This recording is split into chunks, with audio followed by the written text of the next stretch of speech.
You are listening to the new man beyond the macho jerk and the new age wimp. Your host is men's coach Tripp Lanier.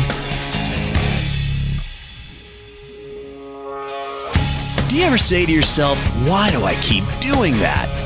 Are you more scattered and chaotic or calm and grounded? And if you could train your brain to be sharper and stronger, would you do it? Brian Johnson is here, and we're going to discuss the basics of meditation, what it is, what it's not, why it matters, and how you can start feeling the benefits today.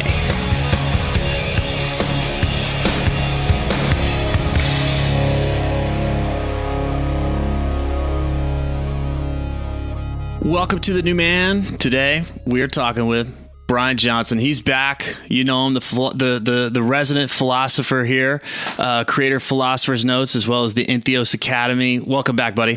Thanks, Tripp. Always fun to chat, and looking forward. Yeah, so we're talking about the big one. We're talking about meditation today, and it's come up so much. I think if you go through like the first 100 episodes of The New Man, and when I would ask somebody, hey, what's one thing a guy could do today? I think it's the top answer is like, oh, just start meditating.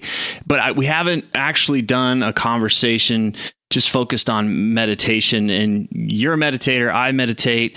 And when I want to talk to that guy that's out there, it's like, well, what the hell is meditation? Why should I give a shit? I mean, it's just navel gazing or whatever. So I wanted to like crush any bullshit that might be out there, but also really clarify what it is we're talking about when we say meditation, because it's so many things in so many different people's minds. So that's the aim for today. Does that sound good?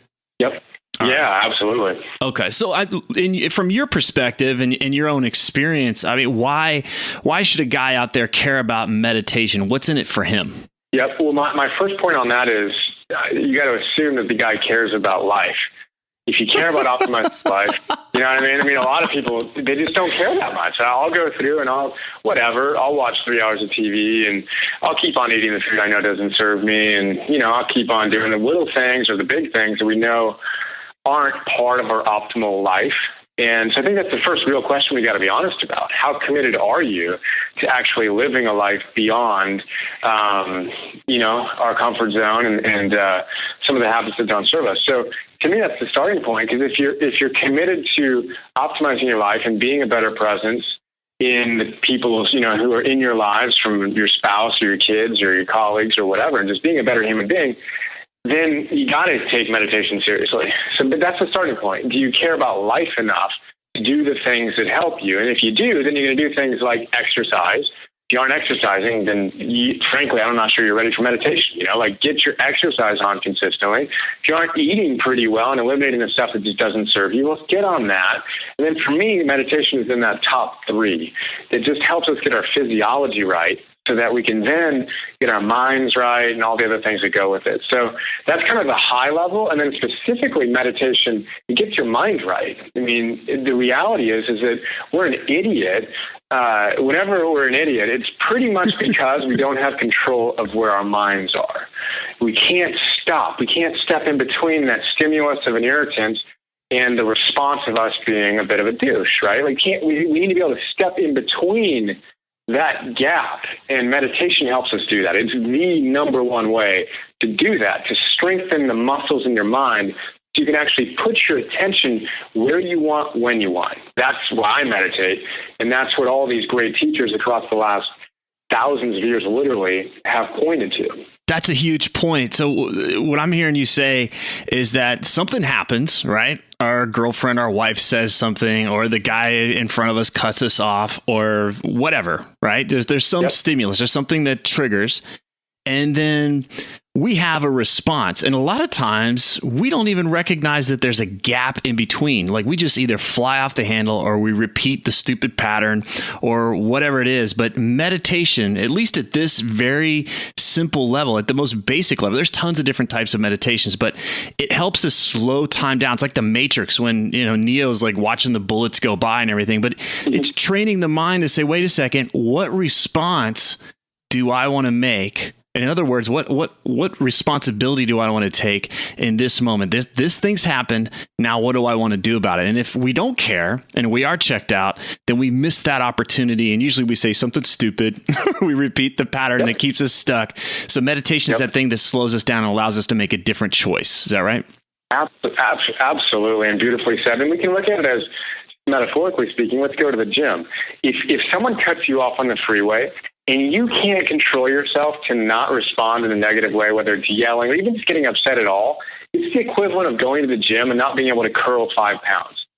Literally, like you just have not developed the strength, the capacity of that part of your being, in this case, your mind, to slow down enough and to actually choose a better response. And the reality is that, maybe we can, or maybe we can't bench more than whatever it is, whatever the right amount of weight is that you'd be embarrassed not to lift. It's the equivalent. And the reality is, if you want to build that strength, it's the same exact thing you need to do to build the capacity in your life with choosing a different response. You got to show up. You got to train. It's not a occasional once a week or once a month thing. You got to show up diligently, patiently, persistently, and little by little over time begin to get stronger, where you didn't used to be able to lift that weight, but now you can do a little bit more, a little bit more, a little bit more.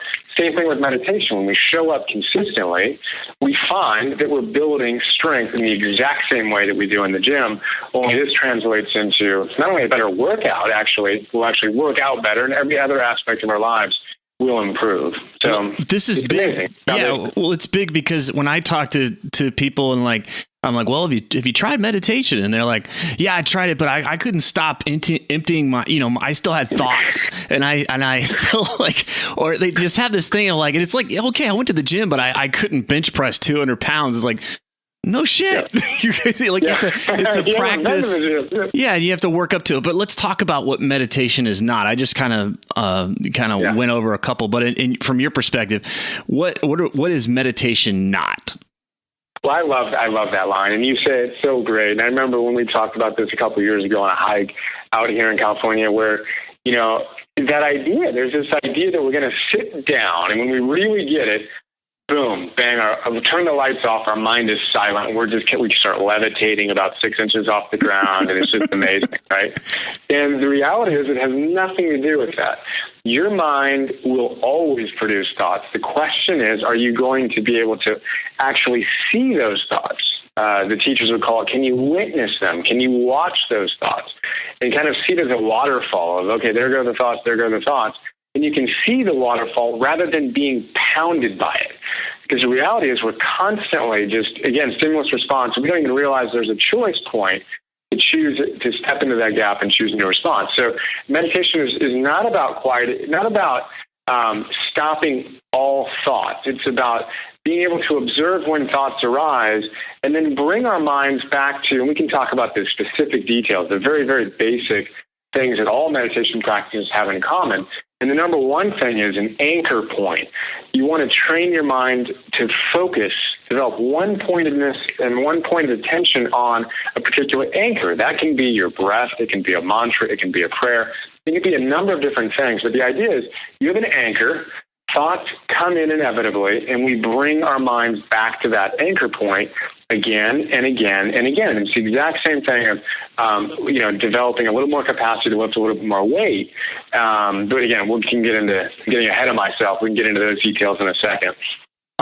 This is really powerful because, when I hear the guy say, I can't stop thinking, I just keep thinking. It's like, well, yeah, the brain is an organ that creates thoughts, like the heart, beats, and it's rather involuntary. It's really hard to stop thinking. So that's not the point. And you've underlined that perfectly. So what is the point? It's to develop focus. It's to develop that ability to train the mind to okay, these thoughts are happening. These patterns are arising or whatever.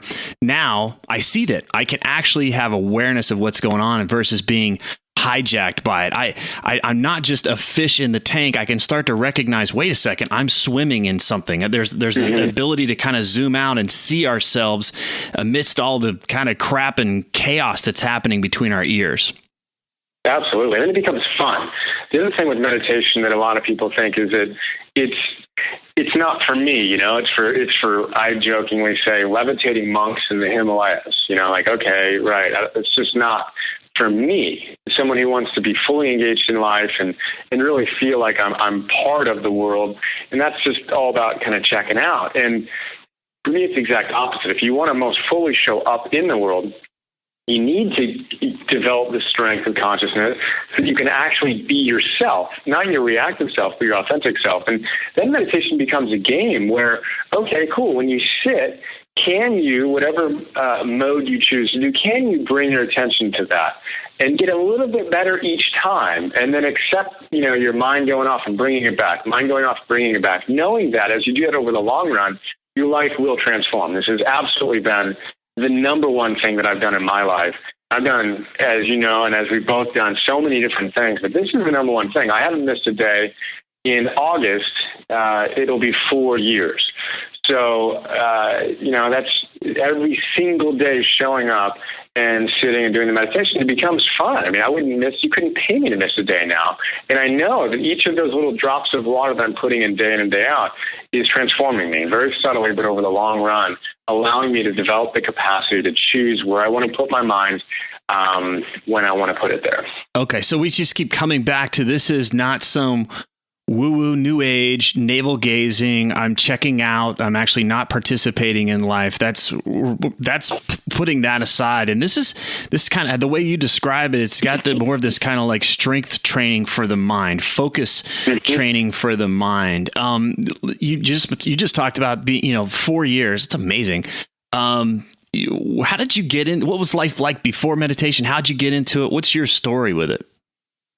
Yeah, so it's the same thing. We've all heard how important, or most of us have heard at this point, how important meditation is, and all the interviews and all these different things we study and people we talk to, et cetera. And so I've been kind of sort of into it. And then we did a meditation retreat, and that was awesome. Got super inspired for 10 days, came back, was all about it, and 10 days later, wasn't really doing it. And I don't even know what clicked, but at some point, I got to the point where it was just clear, I'm not going to miss a day again, period. I'm going to meditate every single day, and I'm going to see what this can do for me. And it was 100% commitment that you and I have talked about a number of times in these conversations. 100% commitment is way easier than 99%. It wasn't, I'll do it when I feel like it. It was, I'm doing it, period. Whether I feel like it or not, I'm going to show up day in and day out. It was hard for the first 2, 3, 4, 5, 6 weeks. It was very hard. I had, that little voice in our head is always there, and it's going to come up and it's going to negotiate with us. And when we're tired, it's going to kind of get its foot in the door, and then it's going to convince us, yeah, today's the day you should take a day off. And bam, you've lost. It's amazing how many times I've seen habits I've tried to create get thwarted when I do that. Anyway, this time around, my now wife, she was I'm not sure if we were engaged at that point or not, but my now wife, Alexandra, and I said, we're going to do this every single day. And neither one of us has missed a day in those 4 years. And then it got easier over, 2 to 3 months. And then it got to a point where it's like, no way are we going to miss a day. And, now it's we want to go the rest of our lives. And so again, there's kind of that fun aspect of it for us. Those are some of the things. And I've studied a bunch of different things that we can talk about to the extent that's useful. But ultimately, what's most important, whatever you do, if it's just sitting down and counting breaths or whatever it is you choose to do it every single day. And that has just an extraordinarily powerful, transformative energy to it. And again, all the great teachers say that as well, with habits in general and specifically with meditation.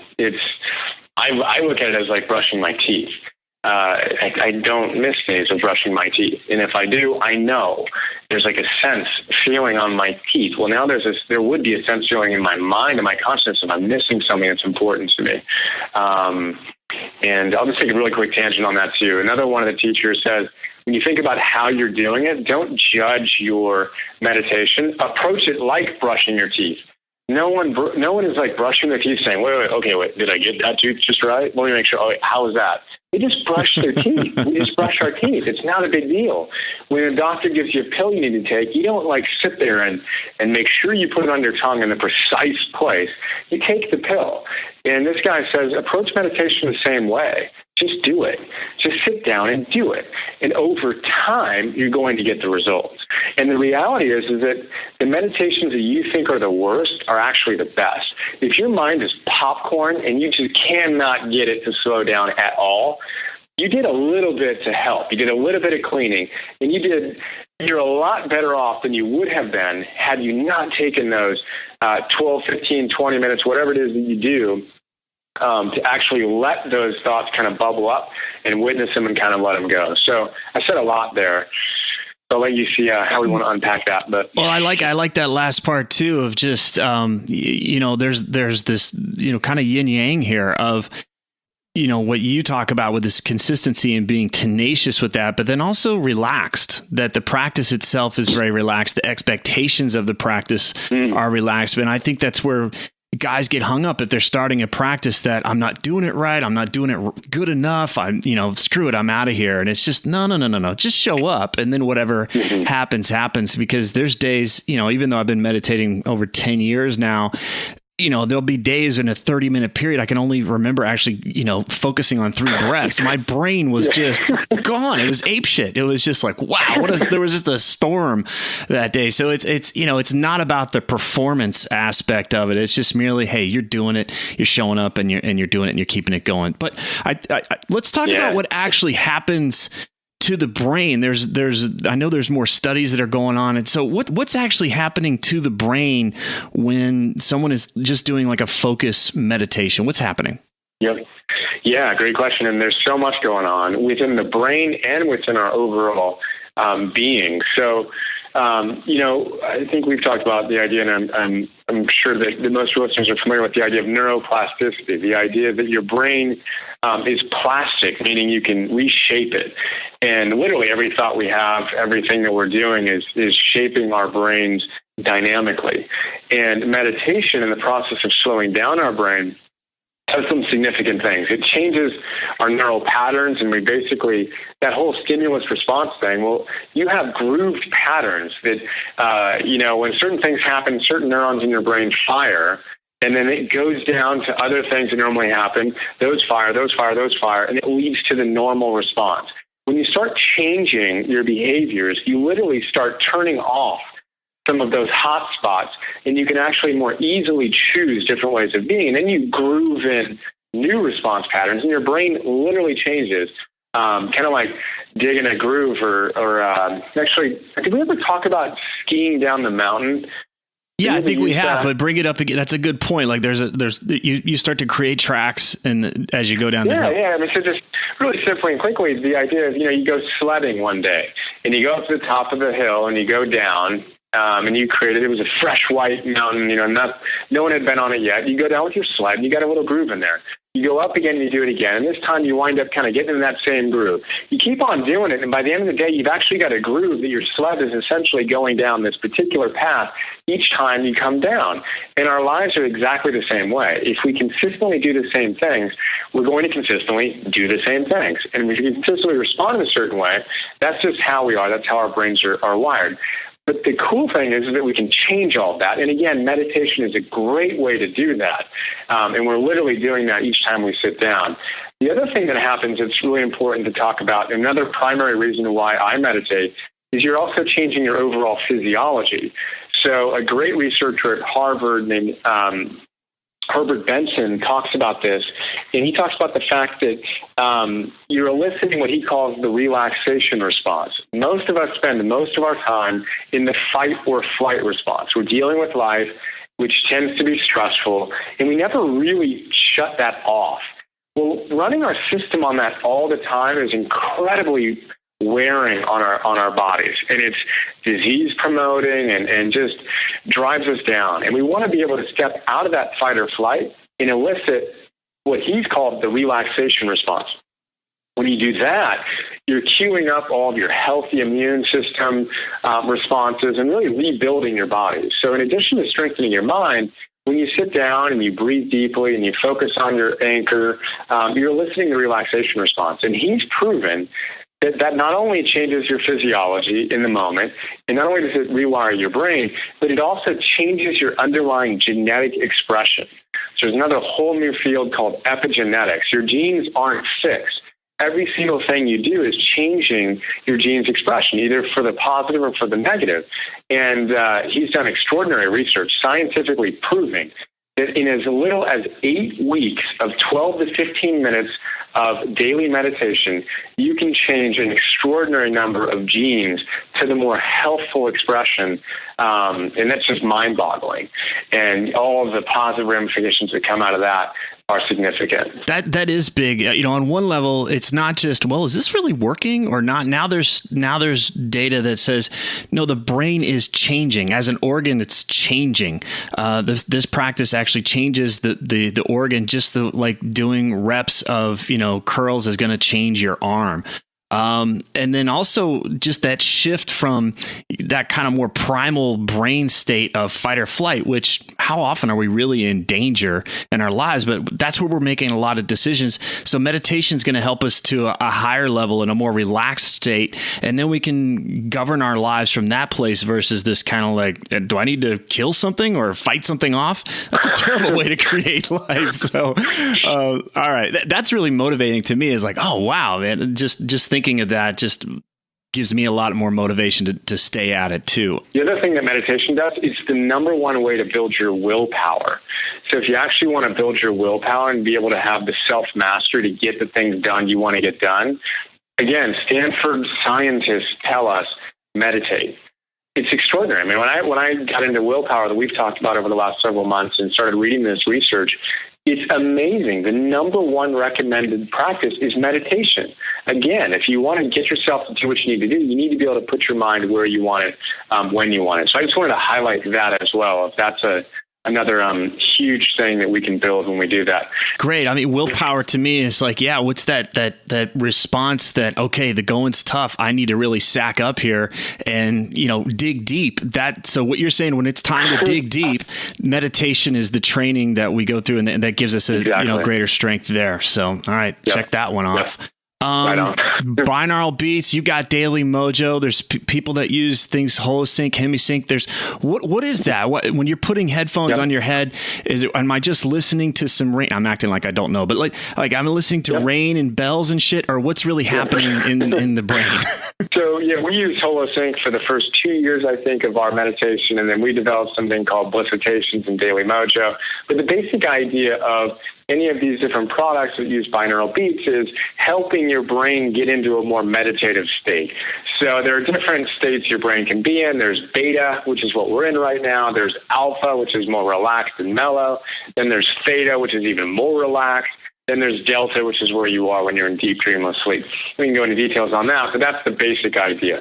What binaural beats do for you is when you're wearing stereo headphones, one sound's put into one ear, one sound's put into the other ear, and they're different frequencies. And your brain will entrain to the difference between those frequencies. And the technology is created in such a way that you can actually map over and mirror the alpha or theta or delta states.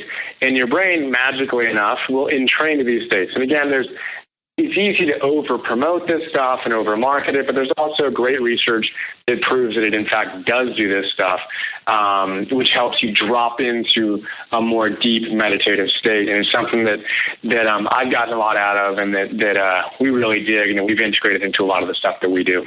Okay, so on one hand, we can do the training, and we can train ourselves to reach these states by focusing or using a mantra or whatever. But it sounds like with the binaural beats that they assist us, that they actually give our brain something to do, and then that, as a result, helps us reach those brain states. Is that what you're saying? Yeah, and it will help accelerate the rewiring process. Now, having said that, there's a big old asterisk on this. The most important variable is you sitting down every single day and doing the practice. And, there's no magic pill of if I do this once a week, if I do this a couple of times a week, I'm going to have these extraordinary benefits. And I may be able to experience a deeper, more peaceful meditative experience in that particular session that you won't change unless you do the practice every day over months and years and more. So, so it's not a really cool complement, but not a substitute. Okay. It's not a hack. And, people are like, well, I don't really want to do this thing every day. Can I just find a hack or a shortcut? This is something to augment, something you add to your daily practice if you want. Yeah, Okay. it's a nice supplement, but again, food is more important than supplements. The most important aspect here in meditation is sit down, do your work, do your practice. Got it. And let's talk about affirmations because, The Secret was out a few years ago and that was pretty woo-woo. And there were lots of things about affirmations there. Does that stuff work? What's going on there with affirmations? Are they helpful? Yeah. Whole long conversation there, secret, et cetera. But affirmations-wise, affirmations are huge. Mantras are huge. They've been around for thousands of years. Mantra literally means, it's a Sanskrit word that means tools of the mind. So if you want to reshape your mind, you meditate, and you're able to use that as one tool. But then throughout your day, you choose how you want to respond to a given situation. That meditation is basically an all-day long thing. But then you can also have mantras either during your meditation or outside of it. And these affirmations or mantras are literally like taking a screwdriver to your mind and kind of rewiring and kind of doing what you want to do with it. So I'm a huge fan of mantras. The caveat is they don't replace life, and they don't replace actually choosing new responses. A lot of people can kind of fly away into if I just repeat this mantra enough and do this affirmation enough, I'm somehow magically going to become a healthier and happier human being. Well, it will help, but there's so much other work that needs to get done, cognitive behaviorally, of really developing true optimism and interpreting situations differently, taking consistent positive behavior, and all the other hard work things that need to get done to make this happen. So I view it as like one tool in the toolbox that can complement the other ones in there. Yeah, it seems like they're helpful for us to kind of ground and like find a direction, north, south, east, west, which way we want to go. Oh, I'm moving in this direction. This is what I want to create in my life. So this is the statement that I use. But it's not like, I like how you said it's not a replacement for the reality. Then there's the reality of like, okay, this thing's arising. Now, what am I going to do? How am I going to respond to what's happening? We don't bullshit ourselves and say, well, no, the mantra says this, or the affirmation says this. Okay. Well, then it's going to do the exact opposite. Then it's actually going to keep you stuck in the patterns. You're going to deny reality, which is never a wise idea, versus having the true center and perspective to realize, wow, this sucks. And what have I done to help create this? And what am I going to do to create a different reality for me in the future? And again, it's exactly what you said. Nice way to support the process, but let's not kid ourselves. Yeah, don't get lost in it, and don't let it become a tool to bullshit yourself. So, let's talk meditation retreats. We've both done them. I've done the Goenka stuff. I've done Zen. In your, I don't know what you've done per se. I think you've done the Goenka as well, but is it? I imagine the guy's like, well, I have to go and learn. It's got to be this huge, long process before I can start meditating. I have to go on a big retreat. In your opinion, how do retreats play into starting a practice or keeping it up? Yeah, I've only done one. I think you've done way more. You've done way more than that, and a lot more than I have. So I'm not a big retreat guy or workshop guy in general. And the one retreat I went to, I did Goenka, 10-day silent meditation, was extraordinary. It was really transformative. I learned a lot about myself and about the practice. And if you're feeling it, it's a great thing to do. And for me, I came back from that all buzzing, and boom, like I said, a week or two later, it was almost as if I hadn't gone in terms of my actual practice. So I haven't been to one since. Actually, I went to one. I wasn't feeling 100%. I actually left. It's not really it's no longer my thing. I don't imagine doing a whole lot of them in the future. I'm more interested in really using it as a daily practice of engagement. And how do I show up? My 30 minutes is what I do a day, either split up in one session in the morning or in one 15, 20 minutes in the morning and another 10 or 15 in the afternoon, but just make it a part of my life, and showing up, again, diligently, patiently, persistently, and going from there. Yeah, I like that too. I don't think that we need retreats in order to implement, things in our lives. We still have to come back to our life as it is right now with all the complexities and all the challenges. That's where we still need to kind of shoehorn in a practice. It's got to start there. So it's great to be able to retreat literally to these places and have that space. For me, going on retreats is just a wonderful way to do a deep dive and get a really amazing experience. But I also expect that when I'm done, it's that kind of shine is only going to last for a little while. And then I'm okay. It's back to the territory. It's back to real life, real challenges. No one gives a shit that I was in a retreat, what I saw or what I experienced while I was there. So I like that. Okay. It's really about making it work day to day. Well, that's a really good point too. That a lot of people meditate for the experience they have during meditation. And these great teachers say it has nothing to do with the experience you have during the meditation. It has to do with who you are, 23 and a half hours, whatever it is, for the rest of the day. And we want to kind of let go of it's a brushing your teeth thing. Like, it's not like, oh my God, I had the most amazing experience brushing my teeth last night. And again, some people, it's more important to them to have those state experiences in their meditation. But ultimately, the real measure of a great meditation practice is not what you feel during that time. It's who you are every other minute of the day. And it's kind of an obvious thing, but I found myself the same thing you were saying of, my mind didn't stop and all these, bright lights and all these wonderful sensations aren't showing up. Great. How are you doing during the rest of your day? So really focusing on that, I think is another key as well. I'm so glad you brought that up because, that is one of those sticking points for people when they start. It's like, well, I didn't levitate and I didn't see the face of God and I didn't, like whatever, whatever these little expectations are that get in there, like it's supposed to be different. Well, it's not supposed to be anything. It's simply bear witness to what is happening. And that may be freaking really boring and really, just as it is. And that's what a lot of us are trying to avoid. We don't want to actually see things for how they are. We want to be entertained by what's next on Facebook or iPhone or TV or whatever. Can we just simply come back to what is? And that said, what I've noticed is that when guys will start coaching clients or whatever, I'll get them starting a meditation practice. And it's like, well, that 15, 20 minutes, 5 minutes, whatever they're doing during the day is what it is. But then life in other areas of their life start to show up a little differently. They're starting to act a little differently, and they can't directly tie it to the meditation. But that's the only variable that's really shifted, is that now they're training themselves to be more present and more grounded, and thus that's going to start to show up in lots of different areas in their life. I'm so glad we got to hit on that because it's a big one. Right on. Okay, and so let's talk about it. Brass tacks, a guy that wants to start meditating right now, he can make it really complex. I think I read about meditation for like a year and a half or 2 years before I actually tried it. How sad is that? And then it's like, really, it's that simple. So let's kind of walk through it. Like, what if he wants to start meditating today? Give him the instructions. Yeah, well, I'd start with why.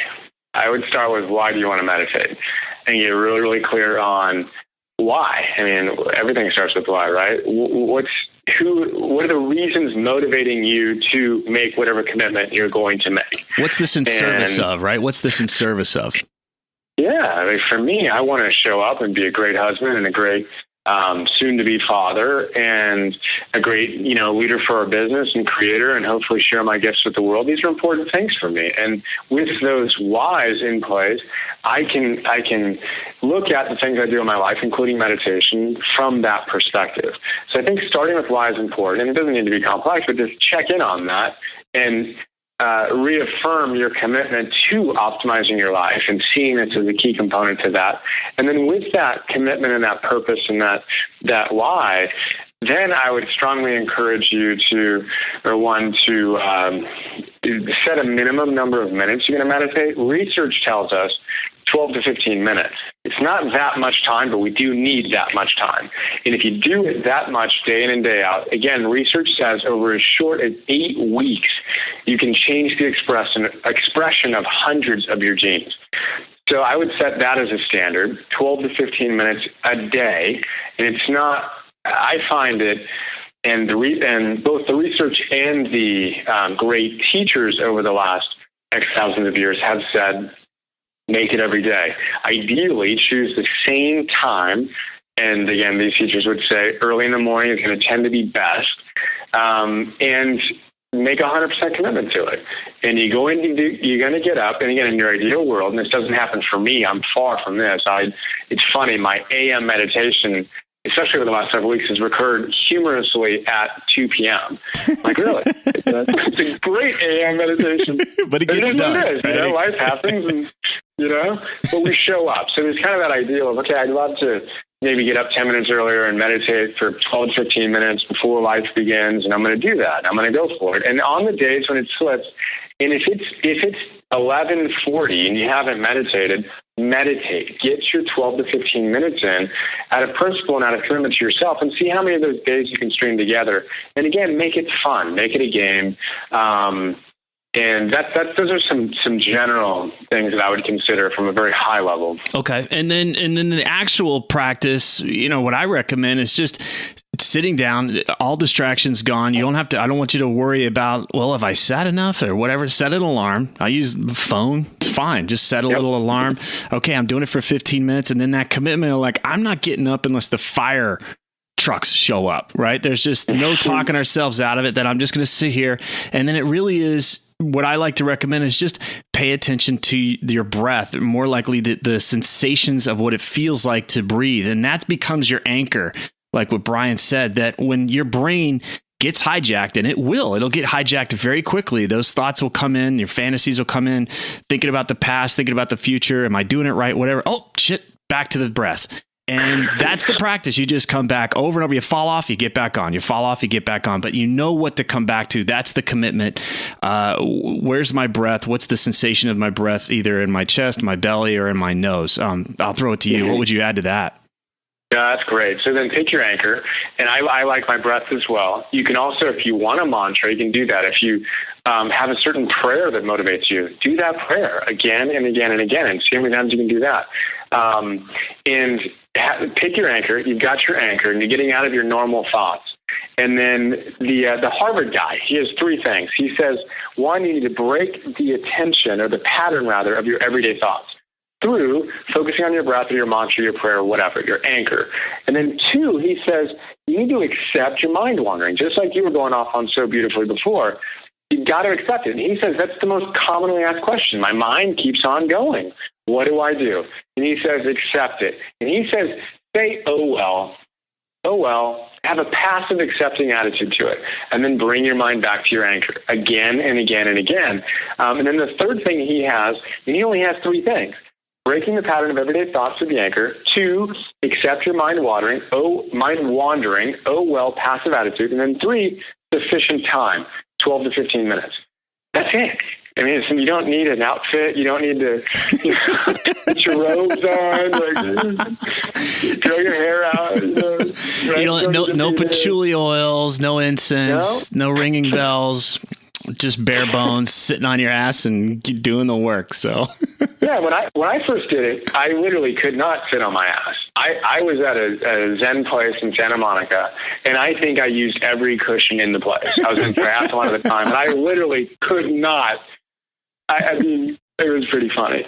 And that's actually been fun for me as well, is over that period of time, I can now sit so easily, and I could not do that years ago. And it's a tiny thing, but it's fun to see that progression. Another thought on posture. John Kabat-Zinn has a great phrase, or a great word. He says, how do I sit? Well, think of one word: dignity. Sit with dignity. Huh. And that elicits, for me, it elicits an amazing energy. You become noble, and you're not stiff. You're confident, and you're present, and you're upright, and there's a dignity to your presence. So as you sit, hold that as a state in which you're coming from, and that actually aligns everything. I have goosebumps right now. That aligns your consciousness, it aligns your mind, and your body, of course, in a really, really powerful way. I like that. And it's easy to have the sitting itself or the posture become another distraction from the practice. I think that I use that. Well, am I sitting right, or shouldn't I be doing this? How do you sit? And blah, blah, blah. And it's just, watch out. I was the guy that was going to make it more complex than it needed to be. It just couldn't be that simple for me. So, just sit. I just tell guys, make sure your back is straight. Otherwise you're slouching or whatever, you're going to be more likely to kind of zone out and check out. So, but I love that dignity thing. That's good stuff. Yeah. And then just quickly on that, because I imagine some people are probably wondering, I'd love to hear how you do sit, and I'll share how I do. I sit with one cushion I sit basically so that my knees hit the ground first, and then I sit on my feet, right? And then I slide a cushion in between my feet and my butt. And I used to have to slide a bunch of stuff in there. It was almost like I was kind of propped up and kind of, sitting straight up. And now I can sit on my feet if I wanted to, but for a longer meditation, I would need the cushion, so I just always use that. That's how I sit. I think it's called the hero's posture. It allows for a really straight spine and that kind of dignified feeling we're talking about. I'm curious how you sit. Yeah, for me, I've got a cushion and I sit on the floor. I basically sit kind of Indian style. I don't use like the lotus thing. My feet aren't up on my legs or anything like that. And depending on, I may sit that way. If I'm on a longer retreat, I may go between two sitting styles where I'm on my knees but most of my weight is propped up on the cushion. I like that one because I feel like everything's aligned, that one hip isn't higher than the other. But basically, I feel best when my hips are higher than my knees. It doesn't have to be a lot, but as I've done it over the years, it's become a lot easier for me. But before, I think I needed like all these cushions to be up much higher. My hips were higher, and it's just relaxed over the years. And then one thing that was really helpful for me was really getting this image of having my backbones, my vertebrae all stacking up on top of one another. And so I would do this thing where I lean over and then just kind of roll up backwards. And then I just imagine my head and everything just like balancing all on one thing. So I wasn't efforting. I don't effort when I sit there of like trying to hold it all together and hold myself straight up. And it took a while to build that. But once it kind of happened, it was like, oh, that's how you sit. There was no efforting to maintain that posture. But it was just everything kind of stacked up on one another there. So right on. And then I should say, when I first started sitting the way I do, it felt like my kneecaps were going to pop after probably like 2 minutes. Whoa. So with everything, I think all of us are tight in different ways. So as with everything, give it time. You'll be blown away by how quickly you can develop, the ability to hold your back the way you just described, to sit in these different things and move. You don't want to sit through and try to sweat through an uncomfortable physical body. If you need to move. But over time, you'll get to a place where you can more consistently hold that. The important thing, again, is brush your teeth. Doesn't matter how you did it, brush your teeth. Just do it. Let the timer go all the way through. And day in and day out, drop by drop, over the days and weeks and months, great things will happen. Okay. Got it. When I started, I just leaned up against the wall. I had a cushion, but I would lean up against the wall and let that support me. I didn't like being distracted by, is my back okay or what's going on? I was just like, oh gosh. So, all right, great. So let's talk about Blissitations. Let's talk about Daily Mojo. I use Daily Mojo, the binaural beats thing, which is very, very good. And then I've created with you the New Man Blisstation. I wanted to talk a little bit about that, but you encouraged me to do a guided meditation. And so I was like, well, okay, if I'm going to do a guided meditation, what's this for? Right. If it's not necessarily what we've been talking about, this other kind of meditating, but for many guys out there, they're just feeling scattered. There's a lack of direction. They're feeling chaotic. When I talk to a client, sometimes he'll call me and he'll just be like all over the place. And this is what I would lead him through. And it's nothing earth-shattering new, but so many of us are just distracted all the time. We're being pulled in 1,000 different directions, whether it's work, phones, computers, TV, people, the world, whatever. And we don't simply know how to just kind of connect and come back into ourselves. And so what's the risk of that? If you can't connect with yourself, then you're not able to connect with what lights you up, because you're getting signals all the time of, do I enjoy this? Is this more me? Is this less me? Is this, am I bullshitting myself, or is this more true to me? If you're not paying attention to that stuff, if you don't see that gauge on the dashboard, then you're missing it. So I created this guided meditation was to help you kind of train, get back to you, get more grounded, get more centered, and get in your body and get present. And then from that place, within this same meditation, I start to ask some questions, some really deep questions of like, all right, what really matters to you? What do you really want to align this day around? Instead of like chasing and putting out fires, what comes first for you? And so once you have this home base, then you can go out in the world and create from this place. Then you can go and interact with your wife, your girlfriend, your friends from this place of feeling solid and refreshed. So that was the basis of the New Man Blissitations, and I think it's a great addition to doing something like Daily Mojo. And you've got some other Blissitations that your guys are offering. What are those? Well, I want to talk about yours because this is the first one we did. It's I'm so proud of it, and I think it's just awesome. And you're such a humble guy, and you just described it beautifully. But it's a great meditation, and it's something that I've enjoyed meditating to, and it's just great. I mean, it's all about everything you just described, of bringing ourselves out of that noise in a really cool, approachable way. It isn't kind of the woo-woo and kind of the weird, slowing you down. And from a high level, we've talked a lot about solo practice, but the reality is it's really, really helpful to have someone guide you through a meditation. And it's as impactful in the relaxation response side of things. It's going to elicit the exact same response. It will change your genetic expression in the exact same way.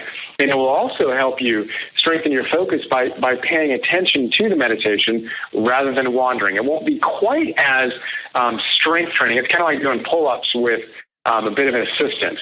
You're still doing the pull-ups and you're working, but you're not going to get quite the strength training of your mind, if you will, of the pure anchor work, but you're still going to get some of that, and you get everything else. And with yours, you're also going to get insight into your life from that deep meditative state, which is the only place really from which we can tap into true inspiration. And we're so busy, we're in fight or flight, it's really hard to step out of that and then to go, what am I here to do in the world? Well, good luck. You can't answer that question from a place on the other side of stress. You've got to go deeper into relaxation, and your meditation is awesome for that. And I just love it. And just to talk a little bit more about what it is, you created the meditation, which we set to some cool music and the binaural beats, so to help people get into a really deep relaxation kind of response and listening state. And then you also created a set of affirmations. I forget exactly how long your meditation is. What is it, around 20 minutes? Yeah, I think it's actually a little less than 20 minutes. So it's perfect for like what we've been talking about.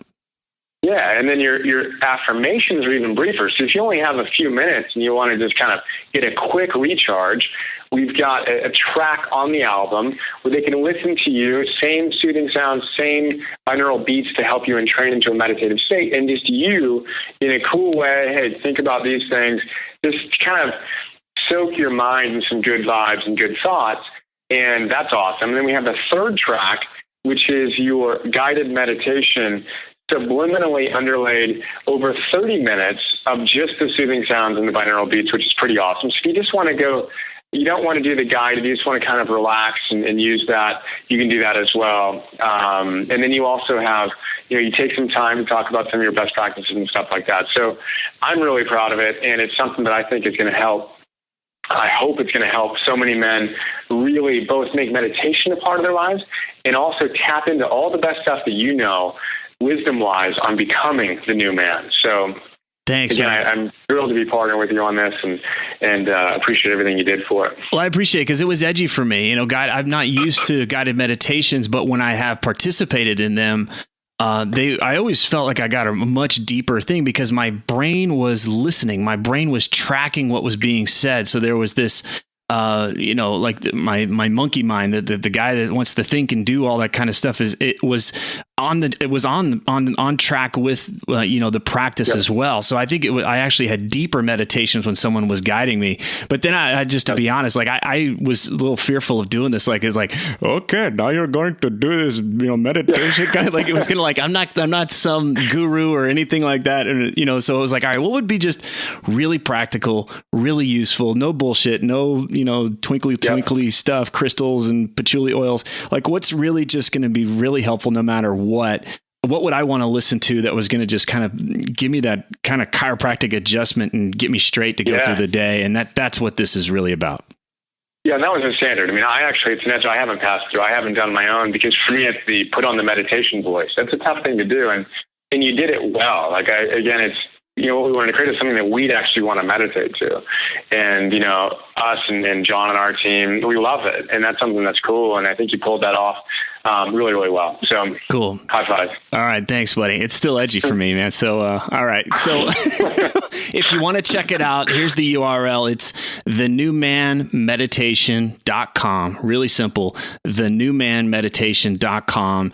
That's going to dump you off there to get the New Man Blissitations that we just talked about. And then all the other offerings that Brian's talking about with the Daily Mojo and all the other great Blissitations that they're offering there as well. So just check out the newmanmeditation.com and you can try it out there. Here are the big takeaways from this talk about meditation. Number one, what's the purpose of meditation? To collect oils and crystals? To listen to CDs of pots and pans rolling down a hill? Or to be one with the tree outside your window? For some, this may be true, but there are many, many more practical reasons to meditate. If you care about your life, really care about it, and you want to bring the best version of yourself to the day, then meditation is essential. Right up there with regular exercise and eating right, meditation's benefits cannot be dismissed. Studies show that it builds willpower, it helps us relax, it helps us make better choices. Meditation is a no-brainer for the brain. Number two, most of our screw-ups happen when we unconsciously react to a stimulus. Something happens, and then we say something or we do something we don't really mean. We react without thinking, and a mistake is made. Then we get to spend the next few days and who knows how much money cleaning up that mess. Meditation allows us to recognize that split-second gap between the stimulus and our unconscious response. It allows us to slow down and make a conscious choice. This means fewer messes and distractions. This means more time and energy and focus on what matters most to you. Number three, meditation is not about stopping your thoughts. This just isn't going to happen with effort. Think of it this way.